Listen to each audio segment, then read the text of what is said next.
contractual obligation through a certain procedure. And what is that procedure called again? Anybody? Huh? How do you get out of the contract for a minor? Huh? What's that? Disaffirmation. Exactly. Now, today we're going to talk about exactly what are the steps that are required to disaffirm. We discussed last class that it must be within a reasonable time, and there's another element that is required in addition to being within a reasonable time. What are the minor's obligations on disaffirmation? Ms. Samay.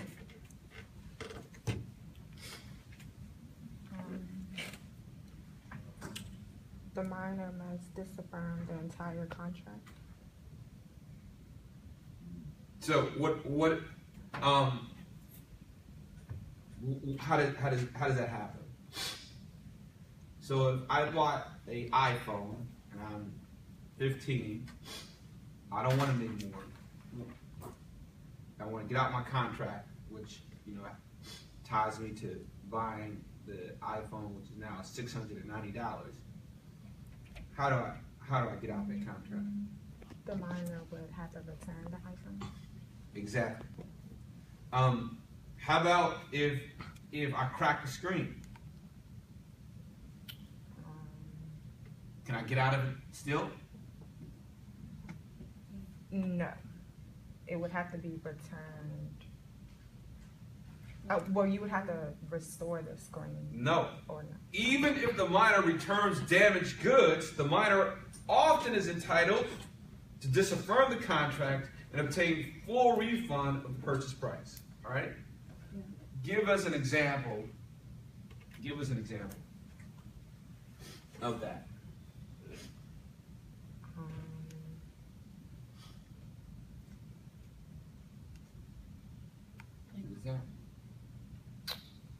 Just go from the book. You don't have to be a rocket scientist. Just go straight from what you have already provided. 16-year-old Joseph Dodson bought a pickup truck from a used car dealer. Although the truck developed mechanical problems 9 months later, Dodson continued to drive it until it stopped running. Then Dodson disaffirmed the contract and attempted to return the truck to the dealer for a full refund. When the dealer refused to accept the pickup or refund the purchase price, Dodson filed a suit. Ultimately, the Tennessee Supreme Court allowed Dodson to disaffirm the contract but required him to compensate the seller for the depreciated value, not the purchase price of the pickup. So again, as I said, generally, courts will allow the minors to return the goods even though they're damaged or below the value of the product at the time that they purchased it. However, courts in a growing number of states are placing an additional duty on the minor to restore the party who's a seller to the position he or she would have been in before the contract. And so it all depends upon which state you find yourself, all right? So that's the rule here, all right? So, thank you. There are exceptions, thank you, now see. There are exceptions to a minor's right to disaffirm. So state courts and legislatures have carved out several exceptions to the minor's right to disaffirm. What are these rights? Some contracts may not be disaffirmed for other reasons. There are several carve-outs. What are these carve-outs? Ms.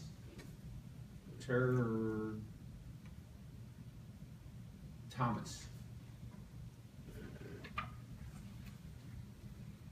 You said what are the carve? What are the carve-outs? What are the exceptions?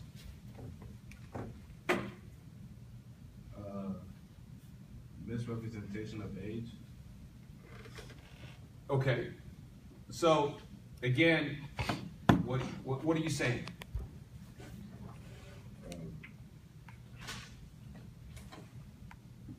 It's a ordinarily minors can disaffirm contracts even when they have misrepresented their age. Nevertheless, a growing number of states have enacted laws to prohibit disaffirmance in such situations. Right. So I go buy this iPhone, right? I'm 15, but I say, hey, I'm 18. They ask me, how old are you? I say, I'm 18. I go and buy the iPhone. You know, I realize I can't pay for it. I may even break it. I go back, give them the phone back and say, actually, I'm 15. Some states, if you have said that you're 18, you're not going to be able to get out that contract, all right? All right, next. You know, see? Yes. How can they prove that? Like, is it like something that you, like, How can you prove what? that you say that you were 18? They'll have to prove it, you know. So Yeah. proof, and we'll get into this in terms of evidence later. There's various forms of evidence. You got written evidence, right? So that you signed a form. In most cases, the contract will say, I'm 18 or above, right? They also can get into oral evidence. So oral evidence might be that a salesperson comes in and testifies, well, this person told me that they were 18, right? There might also be cameras, right, around the store that can capture the conversation between the seller and or the salesperson and the minor, right? So those are the forms of evidence that might be introduced to support the position. What are the other exceptions to disaffirmance?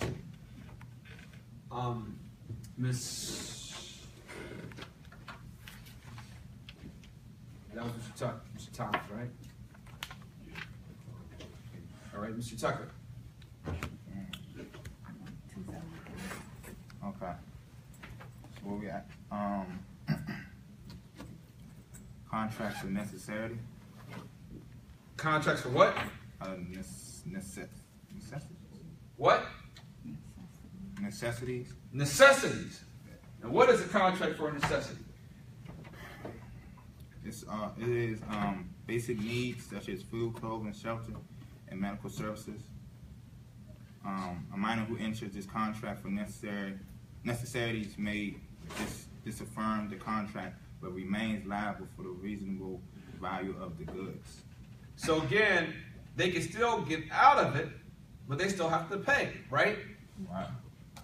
So let's give an example. If you're, somebody caught in a storm, and you get into a contract to get a plane trip, get out of that place, you might be able to get out of the contract, but if, for example, let's say the tickets were, exorbitant, you might be able to get out some part of the cost of that ticket, but the reasonable value is going to be what you are charged. So the profit may be, eliminated from the contract, but the value itself is going to be what is liable, or what you're liable for. All right. 825. Thank you. All right. So what happens now? We're going to move from the issue of disaffirmance to another issue. See, that was too tough. Another issue now is the issue of ratification. And explain to us what happens in ratification, Mr. Willis.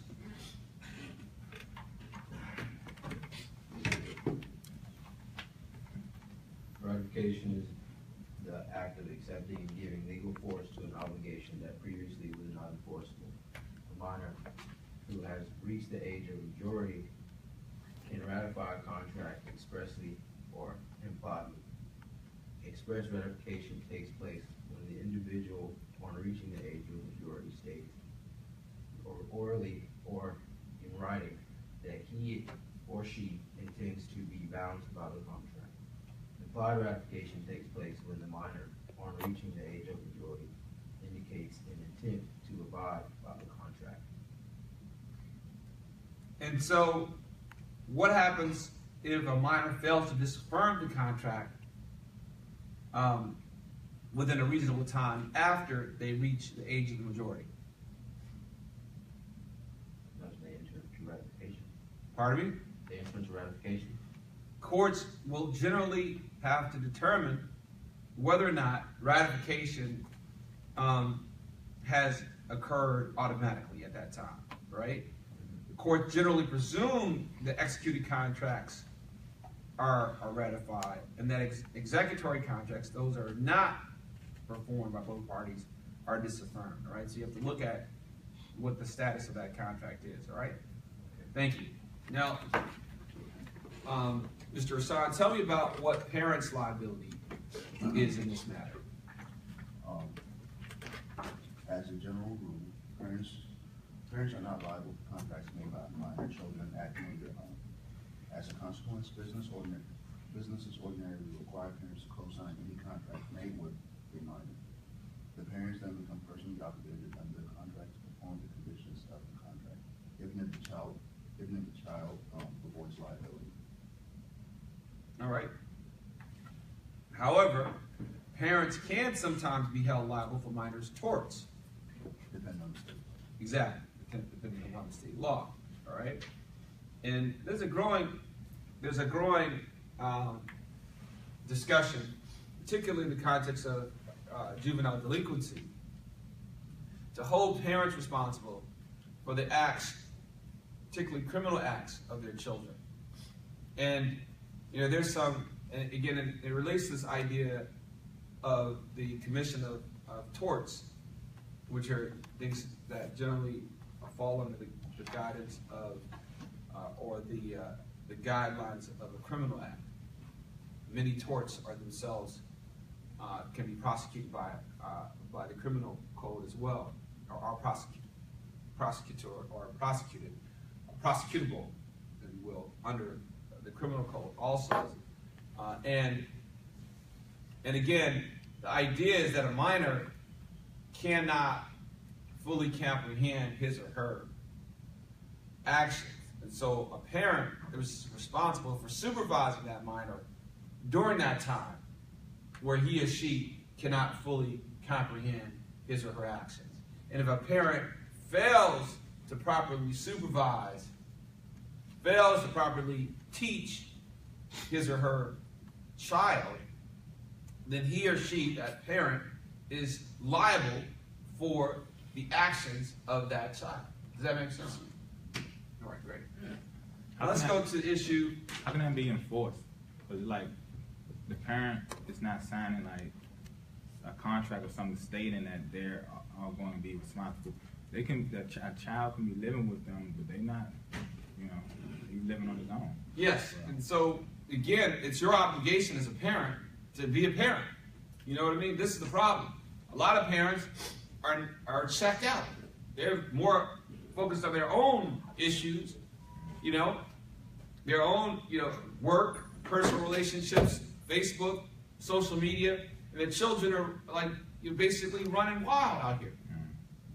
And so the child goes and does something. Child, crashes a car. Have a seat. Until somebody else's car. Child throws a rock into somebody else's house. Child, vandalizes somebody's, property. Child, assaults, someone, right? Steals something. Who's responsible for that? I again, it was up to me personally. I would definitely even impose criminal penalties on the parents and have the parents serving time for the children's, lack of responsibility. In some cases, I think that would be an appropriate remedy. In some cases, it's not. Unfortunately, parents who are struggling, doing the best they can, right? To raise their children, work in 2, 3, 4 jobs, right? Don't have the type of support to raise their children, find themselves in a bad situation, right? And so again, as we talk about how we hack this system of this caste system, one of the things that has to be done is not only curing the people who are in the higher end of the caste system, right? Generally Europeans or Caucasians, but we have to also be about the business of curing ourselves, right? And one of the things that is involved with curing ourselves from this mindset, right, that separates us based upon our color, is that we have to begin trusting one another and working more closely with one another. And that means often working to raise our children together. Raising a child is the biggest job of of not only a parent but of a family. When I say a family, so if you have a sibling that has a child, it's not just the sibling's responsibility, it's your responsibility also. If you have even a child that's in your neighborhood, it's not just the parent's responsibility, it's your responsibility also. But that requires, again, a collective buy-in. So the parent can't say, oh, don't tell me anything about my child. You can't raise my child.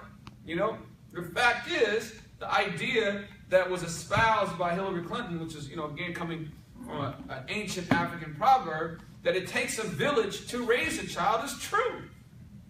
No individual can raise a child. It does take a village. And so we all have to pitch in if we're going to be responsible about making sure that that child gets the training and maturation necessary. And oftentimes that's what happens. Our young people, don't get the luxury of maturing in the way that they should. And so they get themselves into, really, horrible situations, which could have been avoided. And which are generally avoided once that child, if a person has a second shot, to grow and mature. But unfortunately, they don't get that chance, and then their lives are ruined, right? On top of the fact that they live in a system that degrades them based upon their race, all right? So again, these are some of the things that we need to be thinking about in terms of our children, all right? So let's talk about another form of incompetence, and that's incompetence brought about through intoxication. So tell me, what's the difference between the disaffirmance or ratification of a person who's intoxicated versus a person who is a minor? That was Mr. Calloway.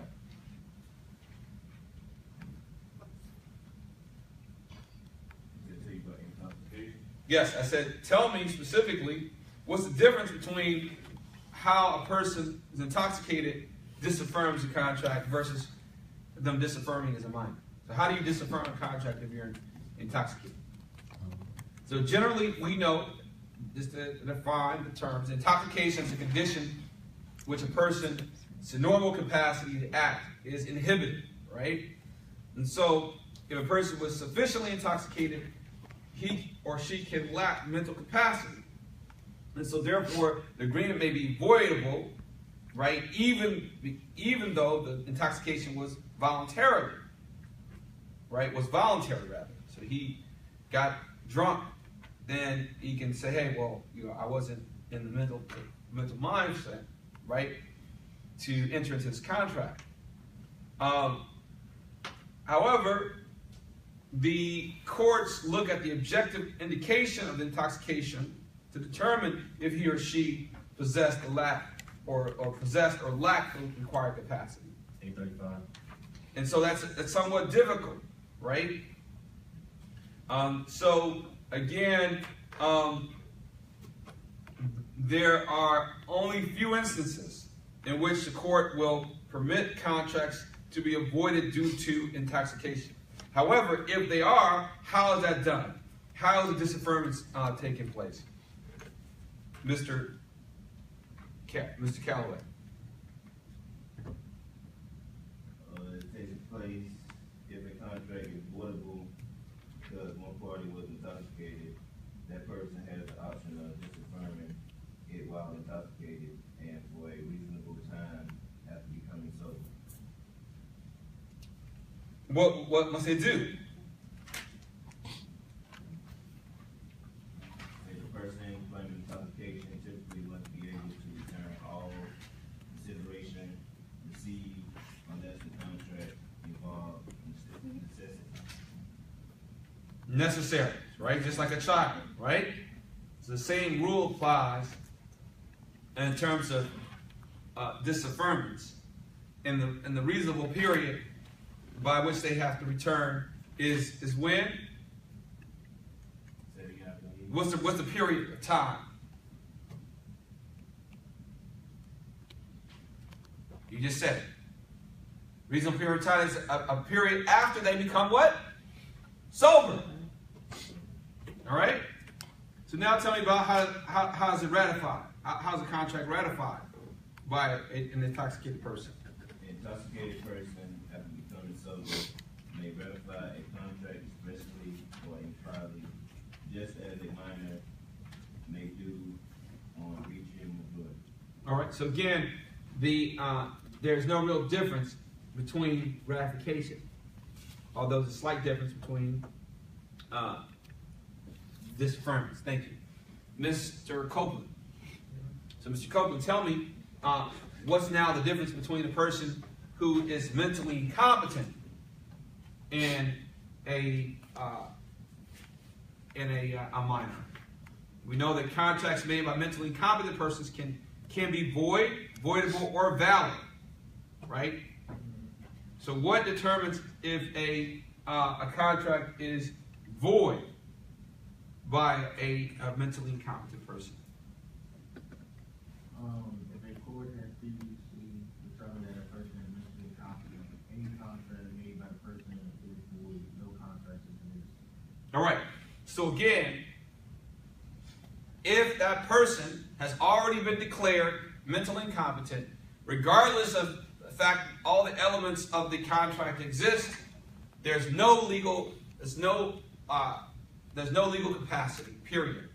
And so, unlike the case with the young person, or the case with the intoxicated person, that contract is not voidable, right? Meaning to say, it's not within the power of one person to void the contract or get out the contract. That contract is void, period. They call it void ab initio, void on its face. Okay? So, now tell me, when would the contract with a legally incompetent person be voidable? Mr. Copeland. If a court has not previously judged the person to be mentally incompetent, but the person wasn't incompetent at the time the contract was formed, the contract may be void. All right. So again, that person didn't know that he was entering into a contract with a person who was mentally incompetent. Give me an example. Example, sir. Example of something like what? Example of what you just told me. Alright, I basically like a guy, Use example, simple, sir. Larry agrees to sell his stock and frequently to survey for substantial less than its market value. At the time of the deal, there is confused about the purpose of details of the transaction, but he has not been declared incompetent. Nonetheless, if a court finds that Larry did not understand the nature of the consequences of the contract due to a lack of mental capacity, he can avoid the sale. So again, this person was not judged. He didn't have a court order saying you're mentally incompetent. However, the court could say, looking at the circumstances, that he was mentally incompetent at that time. Right? That's the difference. Thank you. All right, now, when would the contract be valid with a person who's mentally incompetent? Mr. Cole. It's good to have Contract entered into by because it sends to a mentally incompetent person may also be valid if the person had capacity at the time the contract was formed. Some people who are incompetent due to age or illness has loosened intervals, temporary periods of sufficient intelligence, judgment, and wisdom. During such intervals, they will be considered to have legal capacity to enter into contracts. All right. So again, the point is that sometimes you may be mentally incompetent, right? But you may have periods in which you are competent. So in those contexts, if I can prove that although you are mentally incompetent, right, not been judged to be mentally incompetent, but mentally incompetent generally speaking, but at the time you entered this contract, you were competent, then therefore that contract is valid. All right, thank you. So what are, again, Ms. Green, tell me about the issue of contracts that will not be enforceable. Will not be enforceable because of its purpose. Tell me about that. Okay, for a contract to be enforceable, it must be formed for a legal purpose. So a contract to do something that is prohibited, is that voidable, valid, or void? You say a contract to do something that is not, That is prohibited. then it is voidable? No. A contract to do something that is prohibited by federal or state statutory law is illegal, and as such is void ab initio, void of its face, right? How about a contract to commit a tort, such as an agreement to engage in fraud? You said a contract to commit a what? A tort. A tort is a set of actions that we discussed just generally, but I'm going to give you an example, such as a contract to basically defraud somebody. Is that void? Is that voidable, or is that valid? It is a contract to... That's void. Yeah. A person, if you get into a contract to commit a fraud, it's contrary to public policy and therefore illegal and unenforceable, all right? So statutes, so again, there are certain statutes that are laws that are passed by the states that set forth rules specifying which terms and clauses may be included in contracts and which are prohibited. So again, these are going to be state laws that are kind of across the board. And let's talk about some of these. First, what do states say about contracts to commit a crime? Ms. Green. Any contract to commit a crime is in validation of a statute. Is it violation? Violation, sorry, of a statute. This is a contract to sell illegal drugs is violation of criminal law, is unenforceable, as is a contract covering up a corporation violation of doctrine. Okay, so if somebody says, hey, I sold somebody some weed, and at the time, selling weed is illegal. Yeah. So they in fact, took the weed,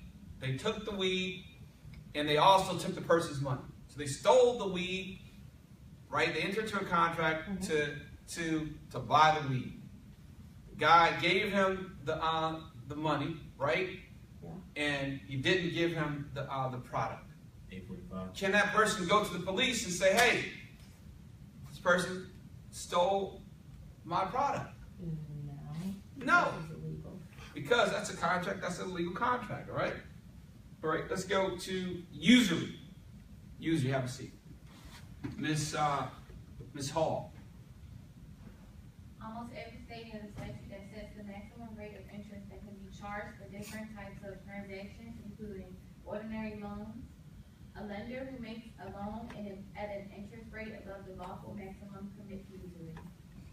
Now again, at the beginning of this country, any money charged to loan somebody money was illegal.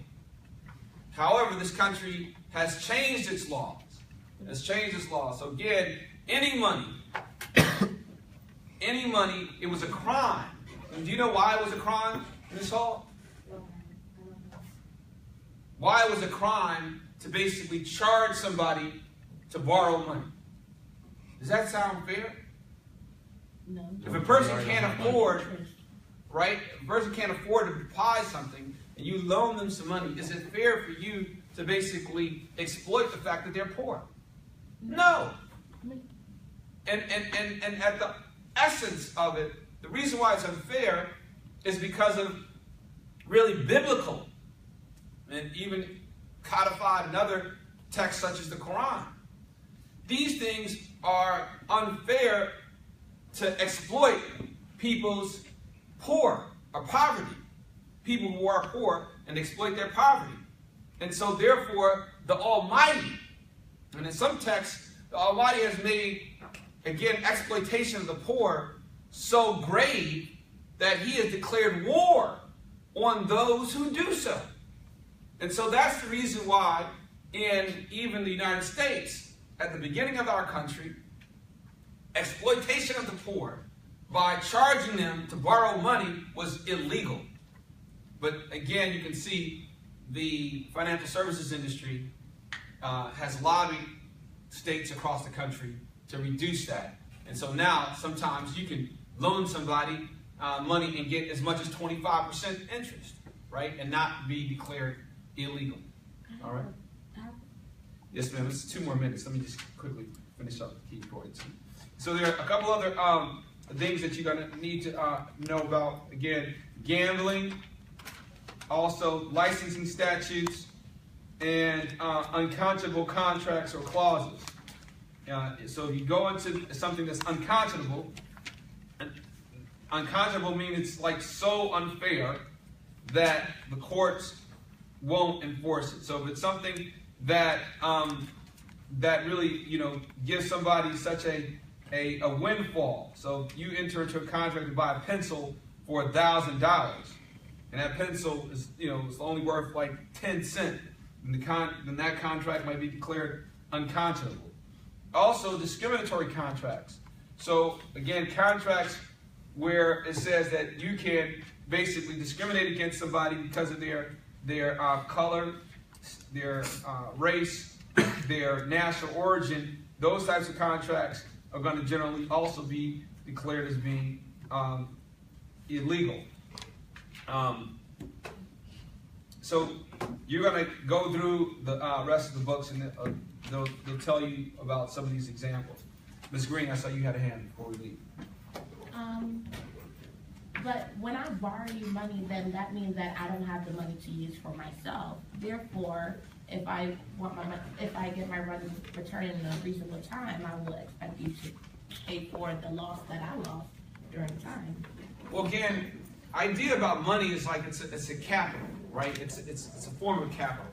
And the idea is that if you have this capital and somebody else doesn't have the capital, you should not be able to basically benefit from nothing, no work. You haven't done any work, right? So again, the idea of money, of like a return, is based upon work that has been done. If you haven't done any work, all you're doing is basically your capital is sitting on the side, and then you're giving it to somebody else so they can use that capital for whatever purpose. There's no work that you've done, right? So the idea of, again, a return, again, money that you should be able to earn is based upon your work. But the difference is, let's say, for example, you invest this money. So again, talking about an investment versus a loan.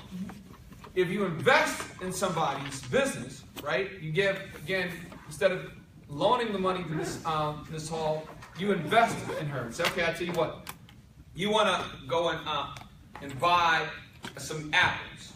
You're going to sell these, you want this money to buy some apples. Instead of loaning you money, I'm going to invest in you. And if you sell these apples, whatever profit that you make on it, we're going to split, right? You get 80%, I get 20%, right? In that case, that's a difference. Why is there a difference? Because one, I'm investing your profit. And what does that mean? It means two things. Yeah. It means you only get paid if what? If the person makes money. Exactly. You only get paid if that person, so you only get your money back, right? If that person makes a profit. And not only do you get your money back, but you get what? More. You get more, right? And so that's the difference between a loan and an investment. And the reason why, from a biblical and ancient United States or traditional United States legal basis, one was declared as illegal, loans, based upon our money charged for loans, versus money that was invested. All right? Thank you very much. See you guys on Friday.